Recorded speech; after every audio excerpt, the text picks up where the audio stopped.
नमस्कार। 4 मार्च को national safety day है एंड 4 मार्च से लेकर एक हफ्ते तक नेशनल वीक मनाया जाता है। आज इसी टॉपिक पे चर्चा करने के लिए हमने राजेश द्विवेदी जी को आमंत्रित किया है अपने स्टूडियो में। इनसे जानेंगे जो कि एक सेफ्टी एक्सपर्ट भी हैं और इनका अपना खुद का भी एक कंपनी है EHS care health solution private limited, जिसके थ्रू इन्होंने कम से कम या उससे कहीं ज़्यादा 30,000 लोगों को यहाँ पे ट्रेनिंग सेफ्टी पे दे चुके हैं। तो क्योंकि ये सेफ्टी वीक भी है और 4 मार्च को सेफ्टी डे मनाया जाता है, नेशनल सेफ्टी डे मनाया जाता है। तो हमने राजेश जी को अपने स्टूडियो में आमंत्रित किया है ये जानने के लिए कि ये सेफ्टी वीक या सेफ्टी डे क्या होता है। तो सबसे पहले राजेश जी, आपका हार्दिक स्वागत है हमारे स्टूडियो में। Thank you. और अब हम ये जानना चाहेंगे कि ये जो सुरक्षा डे है, ये कितने सालों से मनाया जा रहा है और इसका क्या इम्पोर्टेंस है? मैम, सबसे पहले आपको धन्यवाद कि आपने इस विषय के बारे में आज यहाँ मौका दिया और इस ऐसे विषय के बारे में हम बात कर रहे हैं कि जो सबके बड़े हित का है, लेकिन लोग इसके बारे में सोचते नहीं है। लेकिन जिस दिन उनके साथ कभी गलत होता है, दुर्घटना होती है, तब उसके बारे में सोचते हैं कि मुझे शायद पहले सोच के अपना बचाव करना चाहिए था। बिल्कुल। ये जो सुरक्षा दिवस है, एक्चुअल में ये नेशनल सेफ्टी काउंसिल है, जो कि अच्छा। राष्ट्रीय स्तर पर एक संगठन है। हम्म। और ये काउंसिल जो है वो 1966 में डेवलप हुआ था। अच्छा। बहुत पुराना है। हम्म। और उसके बाद इस काउंसिल ने 71 से जी। 4 मार्च एक्चुअल में ये काउंसिल का फाउंडेशन डे है। हम्म। ये 4 मार्च को ही इस्टेब्लिश हुआ था। जी। और उसके बाद 71 से लगातार फिर ये पूरे भारतवर्ष में राष्ट्रीय सुरक्षा दिवस, सुरक्षा सप्ताह, सुरक्षा माह के रूप में मनाया जाने मनाया लगा। जाता। लेकिन ज़्यादातर ये उद्योगों में मनाया जाता था, इसलिए आम जन तक जो मैसेज था, जो मोटो था, वो नहीं पहुंच रहा था। लेकिन विगत कुछ वर्षों से जी। इसमें काफ़ी चेंजेस आए हैं, अवेयरनेस आई है लोगों में। तो अब ये सोशल लेवल पे लोग सेलिब्रेट करते हैं, अपने एम्प्लॉयज़ को, अपनी सोसाइटीज़ को ज़्यादा से ज़्यादा मोटिवेट करते हैं, अवेयर करते हैं कि वो अपनी खुद की सुरक्षा, अपने परिवार की सुरक्षा और अपने ऑर्गेनाइजेशन की सुरक्षा के लिए यथासंभव जहाँ जहाँ जो प्रयास करने की ज़रूरत है उसको करें। तो ये इस साल कौन सा वर्ष हुआ है इसका? ये 51 51 साल। 51वां राष्ट्रीय अच्छा। सुरक्षा सप्ताह है। और मुझसे 1 साल बड़ा है ये सप्ताह। तो ये राष्ट्रीय सुरक्षा जो परिषद है, ये क्या काम करती है? लाइक इसका क्या वर्किंग है? बिकॉज जैसे ये टॉपिक थोड़ा नया है, जी। आपने जैसे बताया कि आम जनता के लिए अभी तक मतलब आम जनता बिल्कुल नया अवेयर था, नहीं नया थी। था बिल्कुल। तो इसीलिए आप थोड़ा सा इसकी डिटेल और इसके बारे में बताएं। थोड़ा सा मैं इसके इतिहास में जाता जी हूँ जी जी। कि ये राष्ट्रीय सुरक्षा परिषद जो है, जी। कि जब देश स्वतंत्र हुआ उसके बाद में रैपिड इंडस्ट्रियलाइजेशन शुरू हुआ। एक साथ इंडस्ट्रीज डेवलप होना शुरू हुई, एक्सीडेंट बढ़ने शुरू हुए। तो फिर उस समय गवर्नमेंट ने अप्रोच करके एक ही संगठन तैयार किया। मुंबई में इसका हेड ऑफिस है और आज 8,500 से ज़्यादा इसके मेंबर्स हैं। अच्छा। इसमें कॉर्पोरेट लेवल पे मेंबर होते हैं, इंडिविजुअल मेंबर्स होते हैं जो प्रोफेशनल्स हैं। स्पेशली सेफ्टी से रिलेटेड जो इस फील्ड से जुड़े हुए लोग हैं वो मैक्सिमम इसमें मेंबर हैं। मैं खुद भी इस संगठन का मेंबर हूँ और विगत 15 साल से इनके साथ में जुड़ा हुआ हूँ। तो इसको इस्टेब्लिश करने के पीछे उद्देश्य था कि जैसे जैसे हमारे इंडस्ट्रीज बढ़ेंगे तो रिस्क बढ़ेगी, खतरे बढ़ेंगे, दुर्घटनाएं बढ़ेंगी। तो समय समय पे हमें उनको जागरूक भी करना पड़ेगा। और वो जागरूक करने के लिए ये पूरे साल मुहिम चलाते हैं नेशनल सेफ्टी वाले। अच्छा। जिसमें इनको ये ट्रेनिंग प्रोग्राम्स कंडक्ट करते हैं, वर्कशॉप्स एंड सेमिनार्स आयोजित करते हैं। उसके साथ में safety audit, risk and hazard study, assessment, government के साथ भी बड़े बड़े प्रोजेक्ट करते हैं। यहाँ तक कि अपने इस नेशनल सेफ्टी काउंसिल की इंटरनेशनल लेवल पे भी अप्रोच है। अच्छा। और ये वर्ल्ड बैंक के और यूनेस्को के बड़े प्रोजेक्ट भी कर रहे हैं, अच्छा। जो कि स्पेशली सेफ्टी के ऊपर उन एस्पेक्ट के ऊपर है कि कैसे हम नए और एडवांस डेवलपमेंट करें कि लोग एक्सीडेंट से हताहत ना हो। तो तो ये एक प्रयास चल रहा है। राजेश जी, इसके मतलब मेंबर्स क्या हम आम जनता भी बन सकते हैं? बिल्कुल, बिल्कुल। और इसके क्या प्रोसीजर है, मेंबरशिप थोड़ा सा? आम जनता कोई भी इसका मेंबर बन सकता है, इंडिविजुअल मेंबर। हम्म। और मेंबर बनने के साथ उसका जो बेनिफिट होता है, सबसे बड़ी चीज़ है कि उसकी खुद की नॉलेज एनहेंस होती है टुवर्ड्स रिस्क सेफ्टी। और दूसरा है कि ऑर्गेनाइजेशन भी इसके मेंबर बनते हैं, क्योंकि ये लोग पूरे साल तक कुछ ऐसी एक्टिविटीज़ करते हैं कि अगर ऑर्गेनाइजेशन इनके साथ अटैच्ड हैं तो ऑटोमेटिक उनके यहाँ सेफ्टी कल्चर डेवलप होना शुरू हो जाता है। तो राजेश जी, आप ये बताइए कि जब हम मेंबर बनते हैं तो कुछ हमें ट्रेनिंग दिया जाता है, या कैसे वो सिखाते हैं? आफ्टर ऑल हम लोग के भी पास इंफॉर्मेशन और नॉलेज तो होना चाहिए। मेंबरशिप के लिए क्या है कि स्पेशल मेंबरशिप के लिए कोई ट्रेनिंग नहीं है, लेकिन जो लोग मेंबर बनते हैं उनको एडवांटेज मिलता है कि इनके ट्रेनिंग प्रोग्राम्स होते हैं, लोग उनको अटेंड करते हैं। इनके पीरियडिकल्स वीकली क्वार्टरली आते हैं, वो आपके घर तक आते हैं, आप उनको पढ़ते हैं। साथ में इस कम्युनिटी के साथ जुड़ने के बाद इसमें जो एक्सपर्ट्स हैं, जब उनके प्रोग्राम्स होते हैं तो आपको अटेंड करने का मौका मिलता है। तो अपने आप आपकी नॉलेज एनहेंस होती है और आप अपने खुद को भी बचाते हैं, अपने परिवार को भी, और अपने सोसाइटी को भी बचाने के लिए हर संभव प्रयास करते हैं। ये तो रहा इसका इतिहास। जी अब आप थोड़ा ये बताइए कि जैसे महिला लोग हमेशा घर में, ज़्यादातर घर में रहती हैं, गैस जी के पास रहती हैं। सो हम लोग तीनों को कवर करेंगे। एक तो बच्चों के बारे में कवर जी करना चाहेंगे, और लेडीज़ के बारे में कवर करना चाहेंगे, जी एंड रोड एक्सीडेंट्स के बारे में। बिल्कुल बिल्कुल। तो सबसे पहले आप बच्चों के बारे में बताइए कि क्या उनको सेफ्टी मेजर्स लेना चाहिए जब वो घर पे होते हैं या फिर वो स्कूल में होते हैं? देखिए मैम, बच्चे सबसे अच्छा माध्यम है कि जब भी हम कोई अच्छा काम करने जा रहे हैं जी और अगर हम उनको इन्वॉल्व करते हैं तो हमारी एक नहीं कई जनरेशन एक साथ उस अच्छे सीख काम के लिए आगे बढ़ती है, जी, सीखती है। बिल्कुल बिल्कुल। और बच्चों के लिए इसलिए ज़रूरी है क्योंकि आज अगर मैं एक्सीडेंट की बात करूं इंडिया में, रोड एक्सीडेंट में सबसे ज़्यादा हमारे बच्चे हताहत हो रहे हैं। और उसका रीज़न ये है कि हमारा एक कम्युनिटी में एक बहुत बड़ा गैप आया है कि हमने एडवांसमेंट जिस लेवल पे किया है उस लेवल पे अपने बच्चों को, अपने परिवार को बचाव के साधन नहीं बताए। हेलमेट सुन लिया, लेकिन हेलमेट का एक्चुअल यूसेज और जो सेंसिटाइजेशन होना चाहिए था परिवार में, वो नहीं हुआ। और उसका बहुत बड़ा गैप का कारण है यह है कि अवेयरनेस नहीं है, हमारे एजुकेशन का वो हिस्सा नहीं है। बिल्कुल। तो इसलिए वो एक अलग सा विषय हो गया कि उसके लिए जो एक्सपर्ट्स हैं वही बात कर रहे हैं, लेकिन वो आम जन तक नहीं पहुंच रहा। तो इस तरह की जो मुहिम है, ये जो सप्ताह मना रहे हैं या माह मना रहे हैं, तो हमारा उद्देश्य ही है कि हम ज़्यादा से ज़्यादा लोगों को जागरूक करें इस विषय के बारे में, कि एटलीस्ट वो अपने बच्चों के, अपने परिवार के साथ मिलकर इस विषय पर बात करें। और जब हम बात करते हैं तो हमें वहाँ पर हमारी जो रिस्क है अपने आप हमारा दिमाग जाता है, हम उसके बचाव के उपाय भी करते हैं। मैं स्पेशली बच्चों के लिए बताऊंगा कि बच्चों का सबसे बड़ा जो रिस्क है आज वो है टू व्हीलर्स के लिए। जी। जितने भी बाइकर्स हैं, क्योंकि वो उम्र का ऐसा पड़ाव है कि जहाँ पर एग्रेशन होता है, बच्चे सीखते भी हैं, गलतियाँ भी होती है, लेकिन उनको जिस लेवल का वहाँ सेफ्टी मेजर्स लेना चाहिए वो नहीं ले पाते। जी। और बच्चों से ज़्यादा जो गलती है वो हम पेरेंट्स की होती है, क्योंकि हमारे साथ भी वही हुआ है कि हमने खुद नहीं मेजर्स लिए, वही कल्चर हमारे साथ रहा, वही कल्चर हमने आगे अपने बच्चों को डिलीवर किया। ना तो हमने ट्रेन किया अपने उनने बच्चों हमने कभी सोचा ही नहीं, बिल्कुल। हमने फोकस किया कि बाइक बहुत अच्छी होनी चाहिए, अच्छे सीसी की होनी चाहिए, लेकिन हमने सोचा कि जितनी स्पीड बढ़ेगी उतना खतरा बढ़ेगा, जी। तो उस लेवल के सेफ्टी फीचर्स भी होने चाहिए।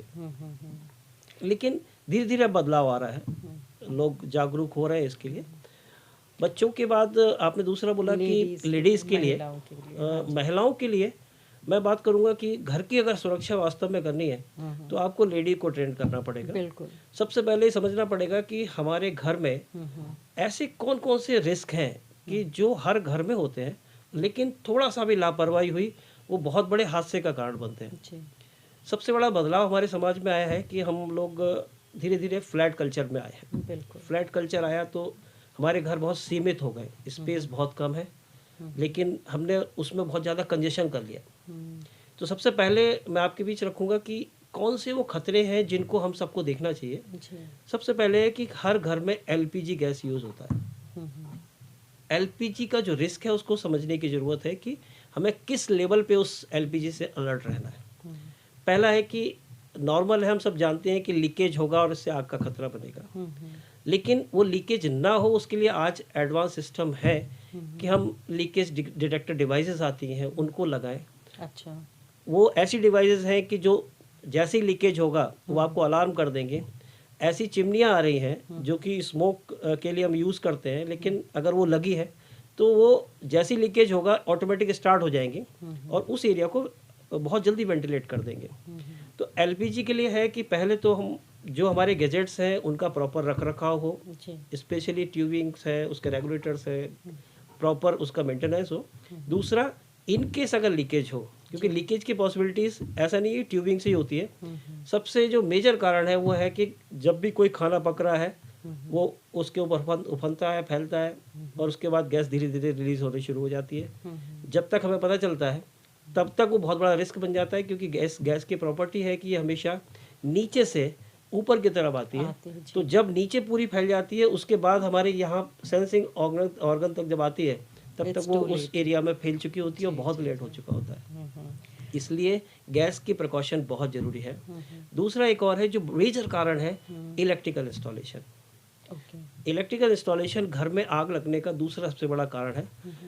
आम तौर पे आग लगती है, हम कहते हैं शॉर्ट सर्किट हो गया, लेकिन एक शॉर्ट सर्किट ही कारण नहीं है। मैं अगर घर की बात करूं, होता क्या है कि जब भी हम अपना नया घर लेते हैं तो हमेशा सबसे पहले ये डिसाइड करते हैं कि इस घर का इलेक्ट्रिकल लोड क्या होगा। जब हम डिसाइड कर रहे होते हैं तो हम ही सोचते हैं कि एक फ्रिज होगा, एक टीवी होगा, 2 पंखे होंगे, एक कूलर होगा। ऐसे करके हम एक लोड को डिफाइन करके उसके हिसाब से पूरे घर की वायरिंग और इलेक्ट्रिकल इंस्टॉलेशन लगा देते हैं। धीरे धीरे घर में ग्रोथ होती है, घर में 1 से 2 एसी हो जाते हैं, 2 से 4 कूलर हो जाते हैं, हमारे गैजेट्स बढ़ने लगते हैं, लेकिन हमने जो लोड प्लान किया था कई बार उसे डबल और ट्रिपल लोड हो जाता है। धीरे धीरे वायरिंग है उसकी अपनी लाइफ है, वो वायरिंग ख़राब होनी शुरू होती है और वहीं से लूज़ कनेक्शन होके और वहाँ से शॉर्ट सर्किट होना शुरू होता है। तो हमें ये ज़रूर ध्यान रखना है कि हमारे इलेक्ट्रिकल इंस्टॉलेशन को एटलीस्ट हर 5 साल में एक बार क्वालिफाइड इलेक्ट्रीशियन से ज़रूर चेक कराना चाहिए। घर के लिए बहुत ज़रूरी है। और फ्लैट्स में तो सबसे ज़्यादा रिस्क क्या है कि आपने बहुत अच्छा रखा हुआ है, लेकिन अगर आपके नीचे वाले ने अनसेफ किया है तो वो जो हार्म होगा वो सबके लिए होगा। अच्छा। कई बार तो एक घर की गलती से पूरी की पूरी सोसाइटी जल के राख हो जाती है, क्योंकि वो एक घर में। और सबसे बड़ी चीज़ है कि तार जो है वो अपने आप में एक वायर का जंगल है जो एक घर से दूसरे घर तक और पूरे सोसाइटी में फैला होता है, और यही इस फायर को ट्रैवल करने का सबसे इजी वे होता है। एक घर से दूसरे घर में, एक कमरे से दूसरे कमरे में, ये वायर जो है इसके इंसुलेशन से ही आग आगे फैलती है। लेकिन देखिए, जैसे ये इन्फॉर्मेशन तो हम लोग के पास था ही नहीं जी कि पहली बात हम लोग को ये भी नहीं मालूम है कि who should be the person जिसको अप्रोच किया जाए और ये चीज़ चेक कराया जाए कि इलेक्ट्रिकल फॉल्ट। तो बहुत अच्छा हुआ आपने बताया। अब आपने बच्चे और महिलाओं को कवर कर लिया, तो हम लोग यंगस्टर्स को क्यों छोड़ें। आप ये बताइए, मेल्स जनरली फैक्ट्रीज में काम करें, ऑफिसेज में, एक उनके लिए भी एक फटाफट कोई। बिल्कुल बिल्कुल, मैं उनके बारे में बताऊंगा कि इंडस्ट्रीज़ में भी एक्सीडेंट जो हो रहे हैं, तो इसकी जो रिसर्च है उसमें मैक्सिमम एक्सीडेंट उन लोगों के साथ होते हैं या तो वो कैजुअल वर्कर है या यंगस्टर है या फिर बहुत ही ओल्ड है। और ये तीनों के सिनेरियो बड़े अलग हैं। मैं सबसे पहले बात करूंगा कैजुअल वर्कर की। कैजुअल वर्कर का एक्सीडेंट का जो सबसे बड़ा कारण है कि वो इंडस्ट्री में जब एंटर करता है तो बिल्कुल रॉ एम्प्लॉय होता है, उसे कुछ नहीं पता। कई बार तो खेत पे काम कर रहा है या बाहर स्ट्रीट पे काम करने वाला आदमी सीधे आके आपके मशीनरी के साथ में काम करना शुरू कर देता है। उसकी पहले कोई ट्रेनिंग नहीं होती है, उसे उस हजार्ड्स के बारे में पता नहीं है जो उसके आसपास हैं। क्योंकि एक इलेक्ट्रिसिटी का ही मैं बात करूं, जब तक इलेक्ट्रिसिटी से आपको झटका नहीं लगता तब तक आपको वो कहीं से दिखाई नहीं देगा कि ये कितना बड़ा खतरा है। तो ऐसे ही बहुत सारे उस एरिया में जहां वो काम कर रहा है इनविजिबल हजार्ड्स होते हैं। और ये मेन ट्रेनिंग का पार्ट है कि वहाँ पर अगर उस व्यक्ति को एक प्रॉपर टाइम के साथ में उसका इंडक्शन हो, उसकी ट्रेनिंग कराई जाए तो उसके दुर्घटना के लेवल को काफ़ी हद तक कम किया जा सकता है। दूसरा मैं बात करूंगा यंगस्टर्स की। यंगस्टर क्या होते हैं कि वो थोड़ा सा उनकी अप्रोच होती है फास्ट, शॉर्टकट। तो उनकी दुर्घटना का जो बड़ा कारण है वो उनके शॉर्टकट्स हैं। तो बड़े एग्रेशन में काम करते हैं, रूल्स के वायलेशन को वो अपना प्राइड समझते हैं कि मैंने जब तक मैं वायलेट नहीं करूं तो मैं लोगों से अलग नहीं दिखाई दूंगा। तो उनके लिए है कि उनके लिए भी वही है कि ट्रेनिंग, एक कल्चर डेवलप करना, उनके बिहेवियरल एस्पेक्ट में वर्क करना। तो आज बड़े अच्छे मेथड्स हैं, लोग जो ट्रेनिंग कर रहे हैं वहाँ पर एम्प्लॉय के बिहेवियरल एस्पेक्ट को रिव्यू करते हैं कि इसके अंदर कौन से पार्ट को हमें ठीक करना है। वो आज मेथड्स हैं जिसके बेसिस पे हम लोगों को डेवलप कर पाते हैं। थर्ड जनरेशन है जो ओल्ड एम्प्लॉयज़ होते हैं, उनके साथ में क्या होता है कि वो ओल्ड एम्प्लॉयज़ हैं, उन्होंने ओल्ड ट्रेडिशन में काम किया, मशीनरीज तो उनके साथ में चेंज हो जाती हैं लेकिन वो वही पुराने हैं, उनका नॉलेज और स्किल एनहेंसमेंट नहीं होता।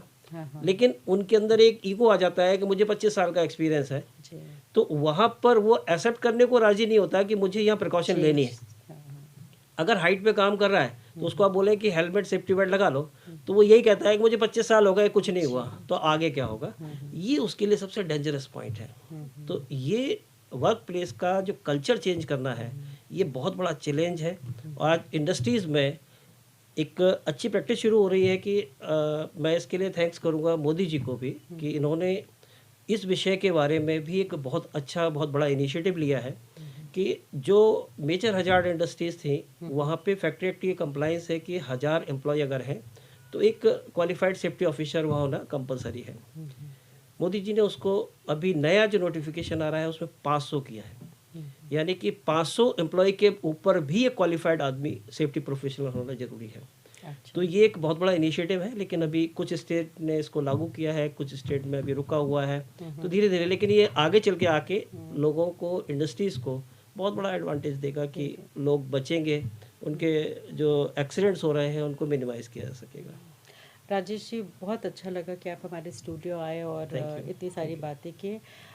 बट जाने से पहले मैं आपसे ये जानना चाहूँगी, because you are an expert and you are an adviser, consultant भी हैं सेफ्टी मेजर्स के लिए, तो आप इस वीक जो 4th ऑनवर्ड शुरू होगा उसके लिए आपने कुछ डिज़ाइन किया है, प्लान किया है कि भिवाड़ी के लोगों के लिए आप क्या करेंगे? बिल्कुल है कि इसमें एक चीज़ और है कि हर साल एक थीम डिसाइड होता है जी। और वो थीम डिसाइड होने के बाद में कोशिश होती है कि हम उस थीम पर काम करें और पूरे साल कुछ ऐसा करें कि जो उस साल के लिए एक्स्ट्रा ऑर्डिनरी हो। तो इस साल का भी थीम है कि हम अपने यूथ को मोटिवेट करें, सेफ्टी कल्चर को बिल्ड करने के लिए ऑर्गेनाइजेशन में एफर्ट करें, और वही थीम है और उस थीम पे आगे हम जो काम करने वाले हैं। तो अभी जो हमारी भावी योजनाएं हैं, क्योंकि बीएमए के साथ में भी एक बहुत बड़ा इनिशिएटिव होने वाला है। वो इस सुरक्षा सप्ताह पे तो कार्यक्रम करेंगे, लेकिन एक प्लानिंग हो रही है कि हम एक यहाँ पर सेफ्टी कमेटी इस्टेब्लिश करें, जिसमें कि इंडस्ट्रीज़ के जो भी सेफ्टी प्रोफेशनल्स हैं उनको एक प्लेटफॉर्म पे लाया जाए और उनकी जो एक्सपर्टीज़ है उसको यूटिलाइज करके स्पेशली उन इंडस्ट्रीज़ को बेनिफिट दिया जाए कि जो कैपेबल नहीं है उन सेफ्टी ऑफिसर्स को अपने यहाँ रखने के लिए, क्योंकि ये बहुत ज़रूरी है। क्योंकि अभी क्या है कि 1000 के ऊपर तो सेफ्टी ऑफिसर रखते हैं, लेकिन किसी में अगर 250 है तो वहाँ नहीं होगा, लेकिन एक्सीडेंट का रिस्क का पोटेंशियल उतना ही होगा। बिल्कुल बिल्कुल। तो वो मेरी अभी कोशिश है कि हम लोग मिलकर एक प्लान कर रहे हैं कि जिसमें कि उन प्रोफेशनल्स को इकट्ठा करके उन इंडस्ट्रीज़ में जहाँ पर फैसिलिटीज़ नहीं हैं हम उनको एजुकेट करें, मोटिवेट करें और फैसिलिटेट करें उनके ऑर्गेनाइजेशन को कि वहाँ पर एक्सीडेंट्स मिनिमाइज हो। अभी जो इंडस्ट्रीज़ में हर महीने 1-2 आग के हादसे हो रहे हैं और वो होता क्या है कि लोग उस लेवल पे नहीं सोच पाते, लेकिन नुकसान होने के बाद वो नुकसान वापस नहीं आता, ये ट्रू है, इसको कोई डिनाई नहीं कर सकता। लेकिन जो समझदार वो है जो समय रहते अपने खतरे को भांप ले और उसका समुचित उपाय करे। चलिए, इसी के साथ हम ये कार्यक्रम यहीं समाप्त करते हैं। Thank you very much. बहुत बहुत धन्यवाद स्टूडियो में आने के लिए। Thank you.